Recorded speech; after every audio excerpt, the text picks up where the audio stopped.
what's happening with the economy, I can understand it. It's very confusing. Of course, the macro bulls take their cue from the stock market and they think that the economy is doing great. And they listen to Jay Powell, and Jay Powell says the economy is solid at the press conference and characterized the U.S. economy as strong and solid. And yet the Fed's own beige book that goes all the way back to 1970, I would consider to be the most comprehensive qualitative assessment of the U.S. economy, both across regions and across sectors. It described the U.S. economy just in the past few weeks as being slight. Economic activity is slight. We have slight growth, which true is not a contraction, but it's very close to stagnation. The beige book says slight, Powell says solid and strong. Well, which is it? Because there's more than a shade of gray between those two descriptions. And my comment to Jay Powell would be, if you're going to spend all the time, money, and resources on the beige book, as the Fed has been doing since 1970, why do it if you're not even going to listen to it?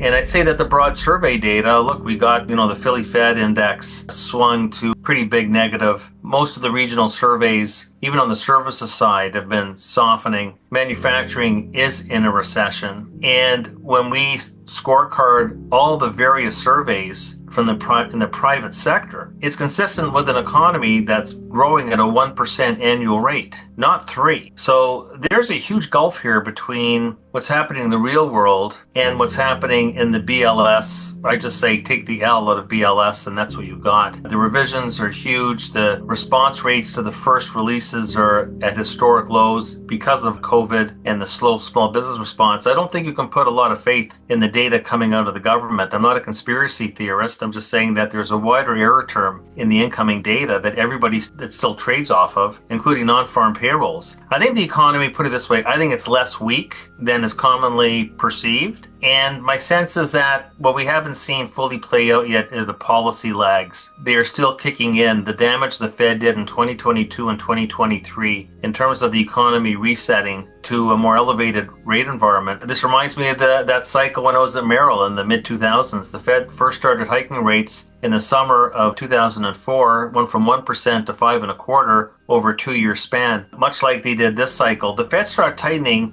in June of 2004, and the recession nobody saw coming started in December of 2007, and people got fed up waiting, and then they missed it. And it's much like this time around. The lags are long, and they're also variable, and the lags this cycle have been stretched for a whole host of reasons that I've written about. But I think that just as the Fed and the markets missed the inflation in 2021, 2022, I think that both are missing what's going to happen with the economy in 2025. I think things generally are going to be weaker than expected. Whether or not that means an NBR-defined recession, we'll wait and see once all the revisions are in. But I think that 2025, it's the Chinese year of the snake, and it's going to be a snake and a ladder. But I think for the economy, it's going to be a ladder we'll be climbing down from.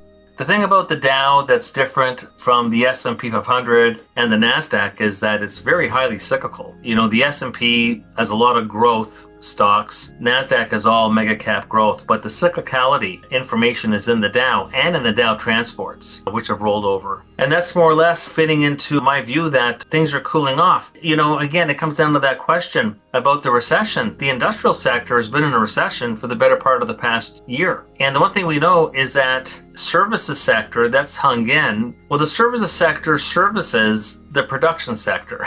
And the production sector is in recession, but it leads by roughly 2 years. So I think the expiry date on this expansion, which has lasted longer than I thought it was going to, and I could say that for a whole bunch of people, the only difference is that I haven't thrown in the towel on the recession call. I've just been saying it's derailed, not delayed. The business cycle has not been repealed. But I think that, again, is the message from the Dow Industrials, as you just mentioned, and the Dow Transports combined. I hope that the viewers will take the time to read Lament of a Bear, which I wrote last week, and then the sequel, but you can't take 2 or 3 sentences out of it. The point that I was making is that it was something that every analyst, economist, strategist, everybody should do this, and the end of the year is a good time to do it, which is some reflection and some introspection. And on the calls that you missed, come clean to your clients. Don't hide behind a rock, which I never do. Admit when you're wrong, which I've been on the U.S. stock market, although I never told anybody to go invest in baked beans and sawed-off shotguns and barbed wire. There were other regions that I liked. I liked regions with a positive equity risk premium, and we liked gold. There were things that actually made you money. Didn't like the U.S. stock market, and look what it did. phenomenal year, even with the corrective behavior in the course of the past few days. So I was owning up to getting a call wrong. What I did, yes, I tipped my hat to the bulls. I didn't, by the way, do any mea culpa. I didn't throw in any towel. I didn't make any change to my asset mix recommendations. I didn't change anything. And in the sequel to Lament of a Bear, I talk about why, despite tipping my hat to the bulls and having a better understanding as to what I missed, why I'm not jumping in. But what I said was that it could well be the case, and I posited that the classic valuation metrics we look at may not be appropriate at a time when we've had a major inflection in the technology curve. I had a whole AI panel on my webcast exactly a year ago. I didn't ignore AI. I just underestimated the impact it was going to have on animal spirits, because actually earnings are going to come in by the end of this year lower than they were forecast by the analyst community this time last year. I don't know if anybody knows that. Earnings-driven recovery. The consensus a year ago was for 10% earnings growth for this year. We're going to get something closer to 8.5%. But the market was up until a few days ago, up almost 30%. The consensus on the S&P 100 this time last year for now was 4,900. And here we're at 6,000 and change. That's over a 20% gap. So I'm not the only one that got it wrong. You know, when you publish every day and you're out there and you're provocative and controversial, well, you know what? I'm going to have to own up to that. So what I said was that investors seem to be doing what they did in the internet era in the mid to late 90s, which is basically lengthen their investment horizons. That maybe 1 year forward, 1 year trailing might not be working. What rational person would invest today with a 22 to 23 multiple? Who would do that? You have no equity risk premium. The yield in the stock market is the same as the yield on the 3-month treasury bill. Who would do that? You only do that if you're looking at the earnings profile for the next 5 years, that